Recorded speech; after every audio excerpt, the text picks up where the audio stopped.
Sit in your chair. Relax with your feet on the floor and your shoulder square, please.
Namo Amida Butsu.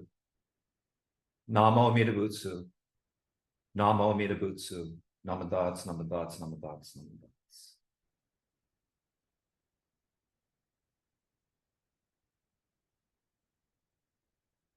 Okay, tonight we're going to be doing a little bit of a different chant, as I mentioned in the last week's session, and we were so busy talking about our other discussion, we didn't get around to discussing if we wanted to try a different chant. And so I like to do one of our standard chants that we don't do so often, and that's the Juni Rai. And if you look into the chat room, it is on page number 59 in the Red Hawaiian Service book. So please join me in chanting the Juni Rai.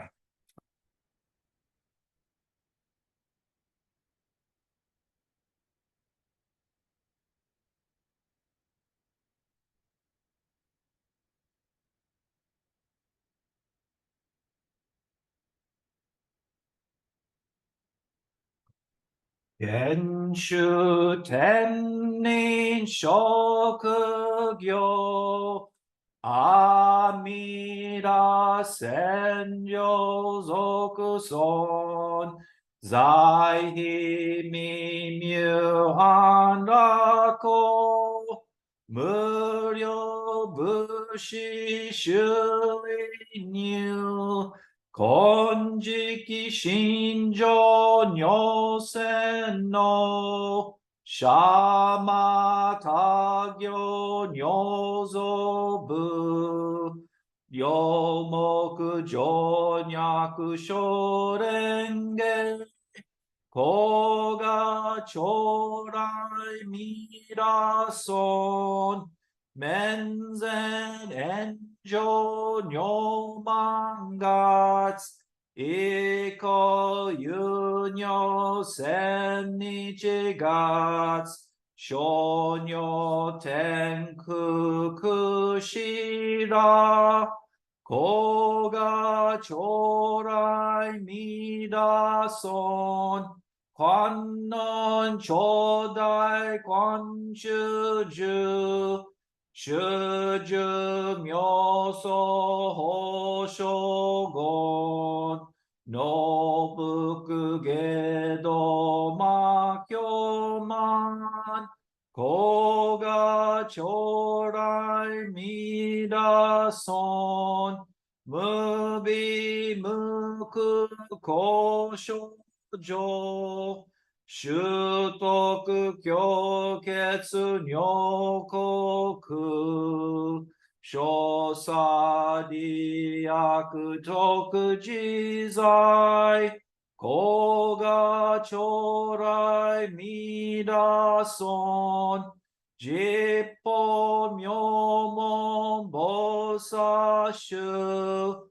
無料小魔上三段一生修上願に基中公が将来見出損本体保険長所系前言少女明大座おひざ上女戦の子が将来見出損実法将来勝負し権限人図深安楽戦後草原上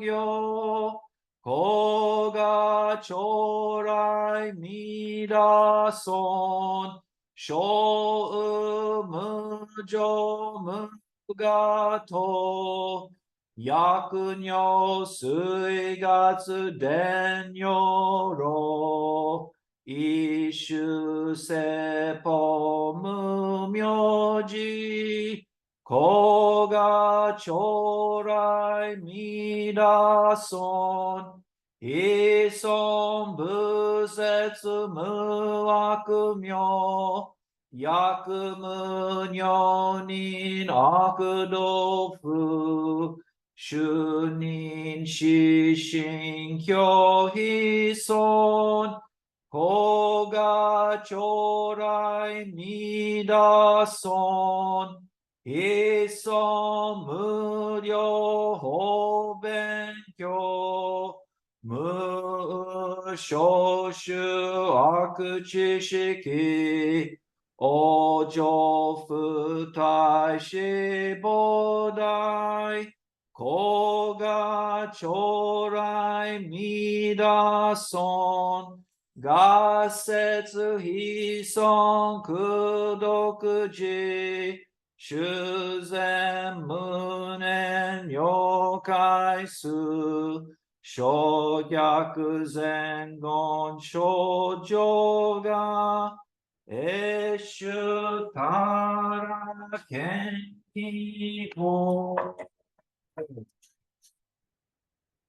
ナマダナマダブナマダブナマダブナマダブナマダブ願未しく読平等正祭同法大神往生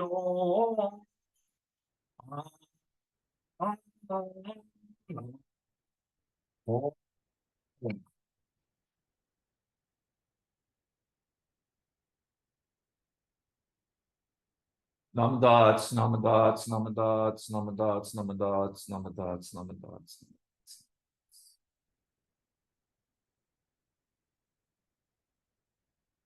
Thank you for chanting with me. As I was talking to Michael tonight when we were setting up, he said this is one of his favorite chants. And Joe, this is one of Reverend Castro's favorite chants. We would do this probably 3 out of 4 Sundays, so it has a very special meaning to me.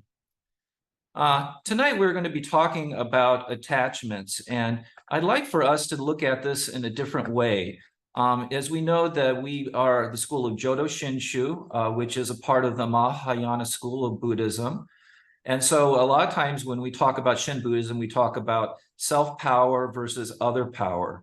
And for those that might not be so familiar with that idea, self-power is that we can reach enlightenment through our own practices. And the better we do the practices, the better that we purify our essence so that we can reach enlightenment. Where when we talk about other power, we look more at the idea that we have Buddha nature within us, and it's more of a realization of what we already have and trying to understand and work with that. So with that said, tonight, when I'm going to be talking about attachments, I'm going to be talking more from the more traditional Buddhist point of view.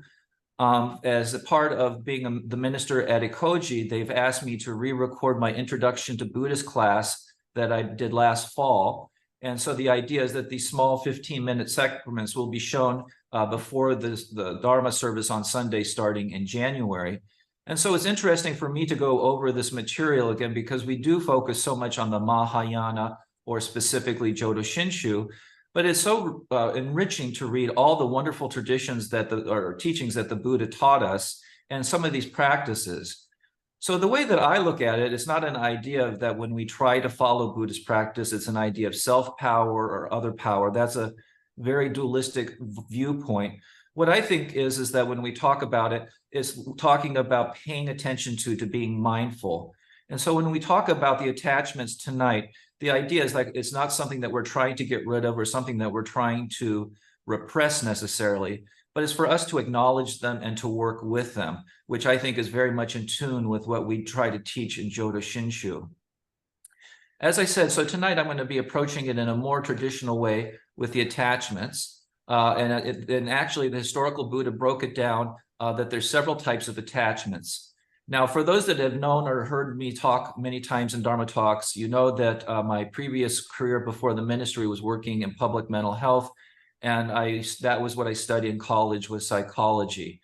And so what I'd like to say is that when I look at these suggestions from the Buddha, these attachments, it's interesting because he's not only talking about material attachments. I think a lot of times when we hear a Dharma talk about attachments, it's very easy to focus on material items. So for example, I'm attached to my looks, or I'm attached to my house, or I am attached to something that I want. But the Buddha was very nuanced in what he talked about with attachments. So in this sense, he talks about 4 attachments. And so the first one is talking about attachments to sense objects, and I will be breaking these down so it'll be little more clear. So he's talking about sense objects, meaning us looking at things. But then it goes into more of that psychological realm where he talks about looking at opinions and views. So it's not only attachments to things, but it's also to opinions and views. And of course, when we're talking about it from this perspective, it's a personal perspective. The number 3 one is rites and rituals. So the idea of being attached to rites and rituals. And in this case, he talks about being attached to spiritual teachings since only that, because that was how it was taught or how that is written in a book. So therefore it must be true. We discussed this a few weeks ago in another class about the different levels of understanding the teachings. And the last one is selfhood, or our self-identity.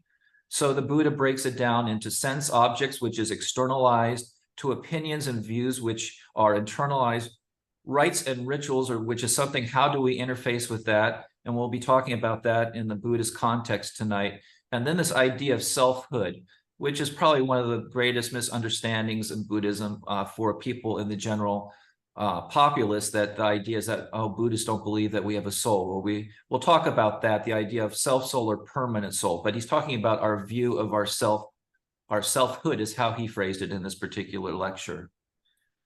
So when he talks about attachments, the verb that he uses is grasping, a psychological grasping. So when we see something or we have an attachment to it, we grasp for it, obviously it's not a physical grasping, but it can also be that we follow after it.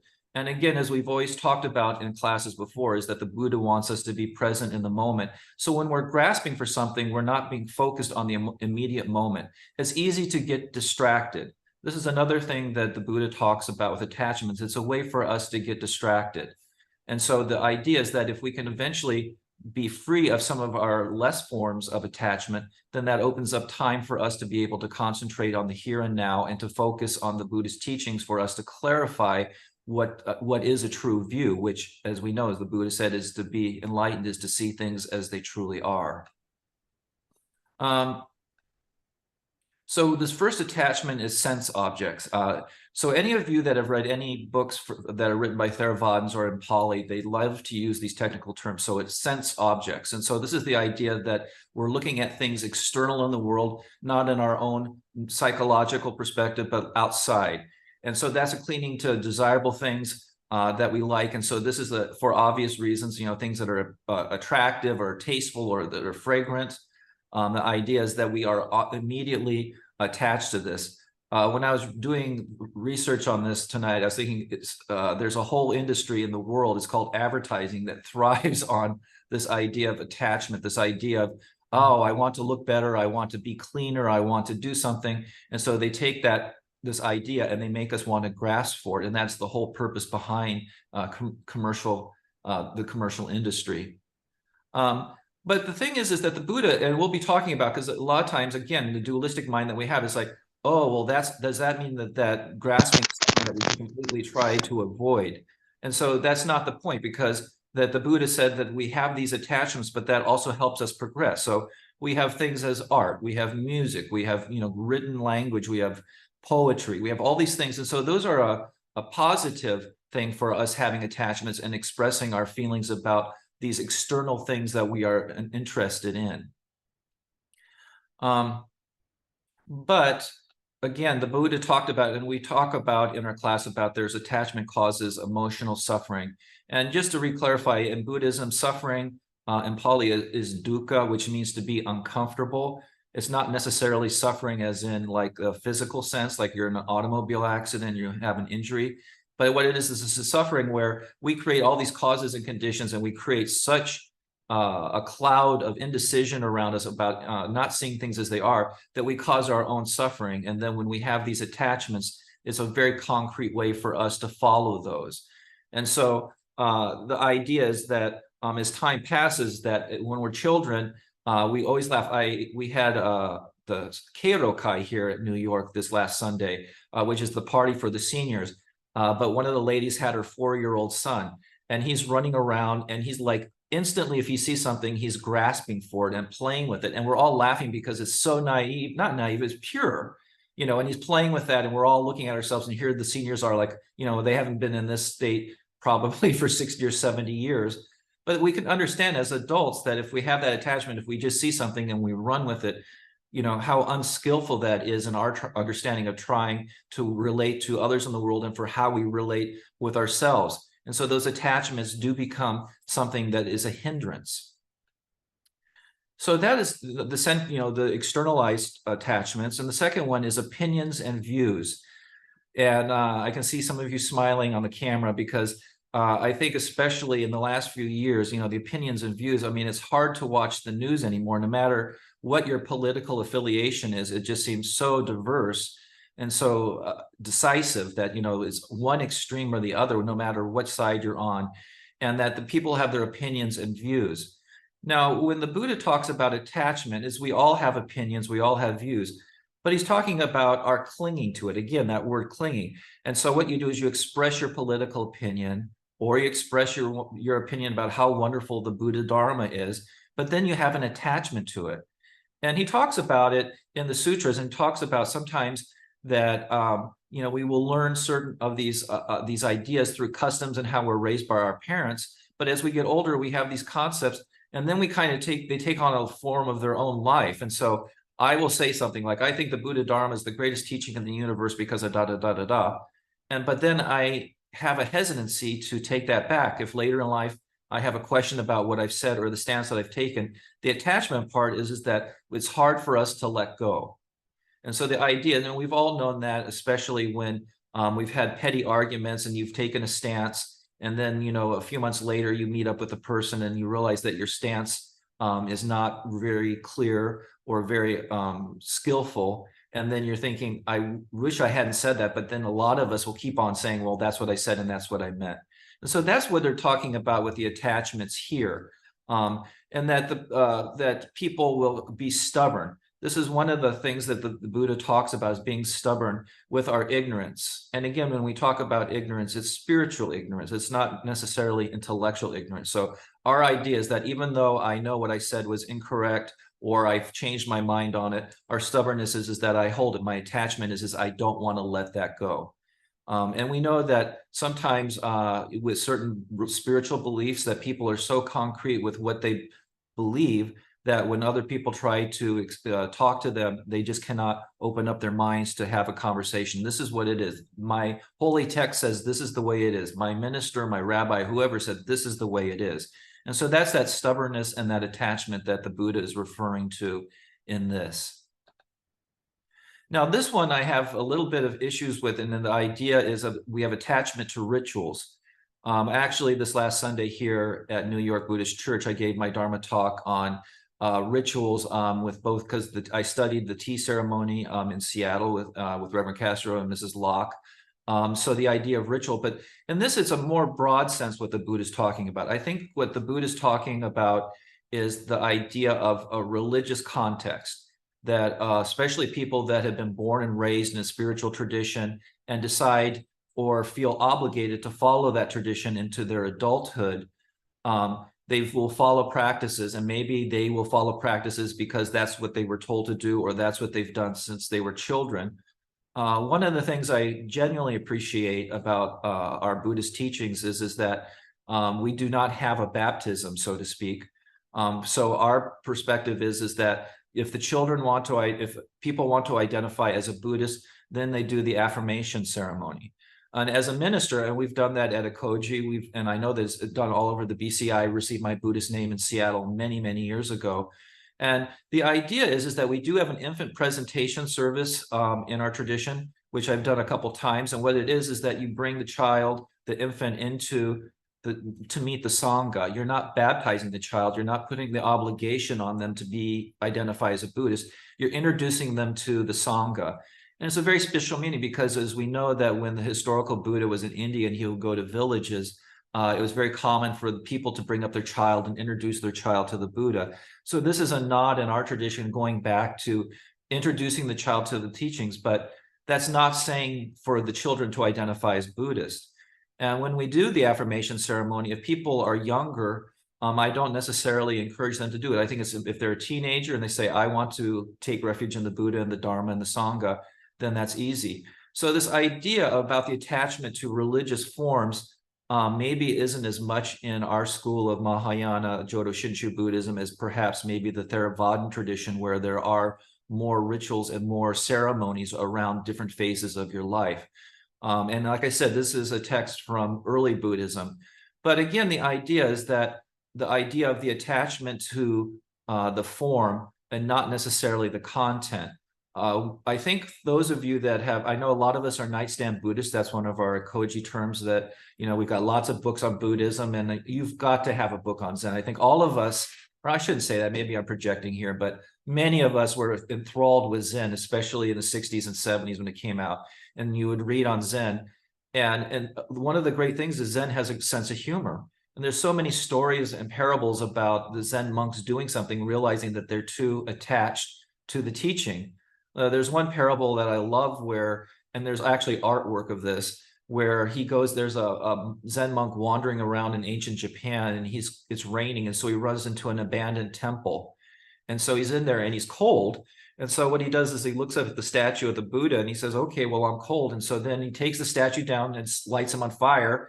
And there's pictures where he actually is using it to warm up his bum, right? And so the idea is that we all know that the statue is a piece of wood, but we also know that it represents something much more significant than that. But the idea that in the Zen tradition, they're playing with that idea about being attached to Buddhism, you know, so much to the fact where this monk would actually use the statue as firewood. So again, the idea about ritual, because I think one of the things about Shin Buddhism is that we are relatively, do not utilize a lot of rituals, especially compared to other Buddhist schools. Even for the everyday lay service on Sundays, we're very sparse on what we participate in. So this concept about the attachment to a religious form is something that maybe not be as strong for us in Jodo Shinshu. And then the last one is attachment number 4 is the idea of self. Now, okay, so again, we're going from all these things from looking at beautiful, being attracted to wonderful smells and flavors to this idea of what is the attachment to the self. And this is where a lot of people that first are introduced to Buddhism will have questions, and they'll say, well, I am Kurt Rai, and aren't I Kurt Rai, or what is this? But is there no Kurt Rai in the world? And of course we are individual people with our names and our identities. But the idea of self is that we can be attached to it. So what are we attached to? So in our everyday life, we could be attached to our religious practice. We could be attached to our political affiliation. We could be attached to the ethnic group that we're from, or what we view as our identity. And sometimes I think what the Buddha is talking about is that we can create this very elaborate sense of self, which really doesn't have anything to do with the person that's living here right in this very moment. So I did the Ancestry.com reveal, and I'm like 40% Norwegian, and the rest of it's English and Irish mixed. But what does that really have to do with what I'm doing right now? And as we say in Buddhism and Shin Buddhism, we talk about the here and now, the present, and being mindful, excuse me. So this concept, I think, for us and this idea of no self is that the idea of trying to strip away all of these things that we have layered upon ourselves that we maybe identify with. And of course, if you have a strong connection to your cultural heritage, that's not to say that you're not to acknowledge it. But I think what the Buddha is saying is that this idea of the self is what really is the self. And so, that is present in all beings. That's one of the things that the Buddha talked about from the childhood. The idea of self is conditioned by our parents and how we're brought up. And then again, the last one talking about our spiritual training, that also conditions us. But trying to be present and understanding the true essence. One of the ministers that I spoke to many, many years ago when I was going to the Institute of Buddhist Studies was talking about that the idea is like, okay, here I'm Kurt Rai and I'm Norwegian American, but what is that? What is here? And he said that, what is our Buddha nature? What is my Buddha nature? And that really lit a light bulb over my head. It's like, yeah, because we're so focused on our identity of who we are in this world. But the idea is that we all have Buddha nature, and then when we acknowledge that in others. And so this idea of the self is that what is at the essence of that, going beyond our connections, beyond our history. And again, one of the ideas that I've had when I did work in mental health is that I did work with people with dementia and Alzheimer's. And it's not uncommon for people that have those elements to revert back to their first language. And even though I worked with a gentleman that was German, and he lived in America for 50 years, and you would speak to him in English and he'd answer you in German, and he'd get so frustrated with himself. But again, what his essence of his personality, the disease of the dementia, the Alzheimer's kind of stripped away all these layers of what he had lived and went back down to his essence. For those, again, one of the things that we do in Shin Buddhism is that we do have the Makara Gyo, or the pillow service, where we visit people on their deathbed. And unfortunately, a lot of the times the person's already passed, but I've had the experience of meeting people, when they're at the later stages of life. And it's very humbling because usually if they're able to communicate, they're not worried about where they're going. They're not worried about if there's a Pure Land or if Amida Buddha is going to save them. I've never had that discussion with them. They're more focused on, who they are and where they've been with their family and their relationship, and that they are ready to move on. And so to me, this is my viewpoint. But when I meet people like that, and they're at their most honest and at that most vulnerable time of life, when they're just about to lose their life, that their true personality comes out. And some people that I've met weeks before they pass will say, oh, all the silly things that I worried about all my life. Why did I worry about, what my father thought of me? Why do I, and all these things, it's like they come to that realization. And that's the idea of the self-identity, that true Buddha nature core that is at the bottom, that we all have, that we cover up with our attachments or with our personas or whatever you want to call it. And so the Buddha is talking about these attachments. So And the reason I picked the idea of attachments for today's talk, because in the Dharma discussion, and for those that are new, our discussions can be quite lively. We actually usually have to cut them off because people are still talking. But the idea of what is attachment to you, and then how is it important in your life? Because like they say, the idea that self-preservation, the Buddha talked about that, this attachment of non-permanent self does not mean that we're supposed to ignore our self-response to, for our lives, to protect our own lives, excuse me. So in other words, the idea is that where does that attachment, what is helpful with attachment and what is detrimental with attachment? So that concludes my talk tonight on attachment. And what I'd like us to do is I'd like us to do a reading together. So again, if you look into the PDF in the service book, it's on page number 6, and it's the Shin Pledge number 1. So please join me.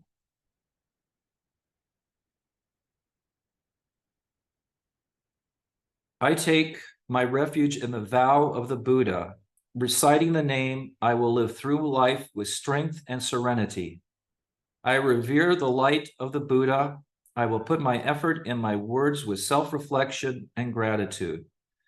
I follow the teachings of the Buddha, discerning the right path. I will spread the true Dharma. I rejoice in the compassion of the Buddha. I will respect and help others and do my best for the welfare of humankind.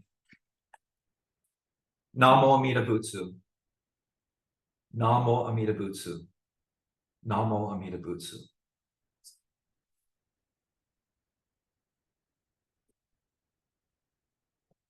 Great. And I would like, just before the discussion, I'd like us just to do a very short silent meditation, please. So please join me in silent meditation.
Namo Amida Butsu. Namo Amida Butsu. Namo Amida Butsu. Namadats, namadats, namadats.